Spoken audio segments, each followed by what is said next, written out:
Hi, I'm Brett Davis, the editor-in-chief of Insight on Systems magazine. We're here at the Autonomous Media booth, and right now we are talking with Eric Frew, a professor of aerospace engineering at Boulder and director of today's topic of interest, CAMS, the Center for Autonomous Air Mobility and Sensing.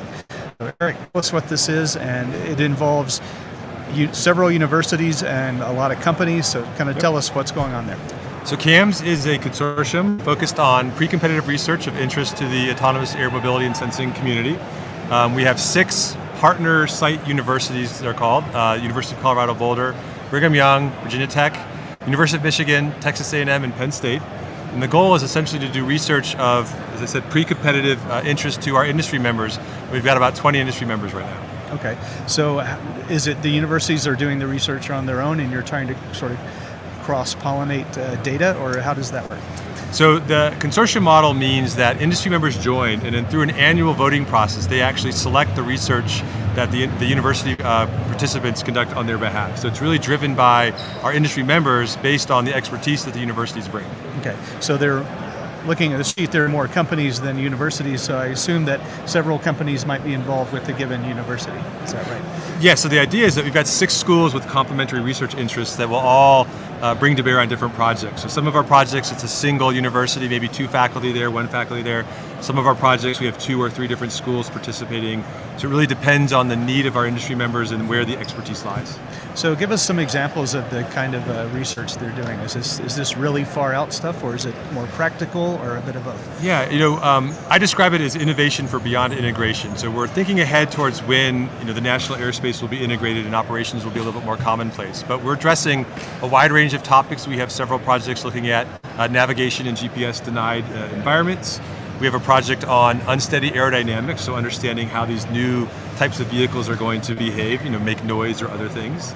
Quite a few projects looking at how artificial intelligence and machine learning can be used to increase the safety of operations, the robustness of these systems. So really a wide range of projects and types. So what's kind of the interest from the companies? It seems like this is, fun research. I mean, they don't have to make money on this right now, right? Is this sort of just trying to move the ball forward a bit for high stakes of income and that sort of thing? Yeah, I'd say our members are there for a few reasons. We're focused on pre-competitive research, so really foundational, fundamental understanding that's going to serve multiple companies. It's still research conducted at a university, so in terms of the IP, the university still owns it.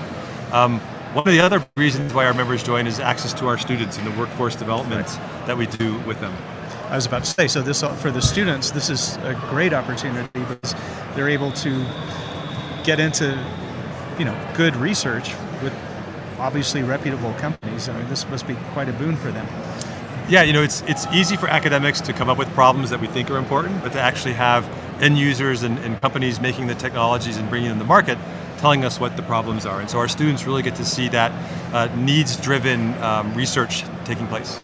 Okay, and for you, as you're the director of this, so are you sort of the spider behind the scenes controlling all of this? Now just tell me a little bit about sort of how the network of communication works on this. Yeah, so my main role is, 2 main roles as the director of the center. 1, to help with recruiting. We're always looking to have more companies join our center. And then 2 is to help facilitate matching company needs to the research and the research matching company needs to the faculty and the researchers who can fulfill their needs. And this was founded in 2022? So brand new center, we're in our first year. We have support for 5 years, and then there's a fairly straightforward path for 5 additional years of support. So what was kind of the driving impetus in the years before it was actually founded? Was there a sense that there was a need for this? Yeah, so in fact, most of us were working together in a previous center that was focused on uncrewed aircraft systems specifically, and we realized that over the lifetime of that center, the aviation industry's needs have really expanded into autonomous air mobility. So just looking at more than, I'll say, just an uncrewed aircraft, but looking at the system-wide things, looking at air taxi concepts, delivery concepts, and the needs of industry and where this technology has gone has just grown. Do you think, I guess one objective, is this going to speed up the development of these systems? Because we're ready for them, so do you think this will help accelerate? Absolutely. I think when you have academics working on those fundamental problems, we're pushing forward on the technology. maybe our ideas don't make it directly into products, but we're showing what's possible. We're helping inspiring students, companies. I've been working in the uncrewed aircraft systems industry for 2 decades, and I absolutely think work I did 20 years ago has informed some of the things that are here today. Okay. And does the types of research being done, so it includes what, sensors, software? Is there anything not on the table? Pretty much if an industry member has a need related to autonomous air mobility, we're going to work on it. We do have some sensor developments, hardware development projects, all the way up to pure algorithms on air transportation system scales. Okay. So what have you, what's the show been like for you, and what kind of feedback are you getting as you talk to people here? The show has been fantastic. I love seeing autonomy all over the place. To me, I think the big, not so much surprise, but what I've enjoyed seeing again is how artificial intelligence, machine learning, autonomy are really taking center stage now.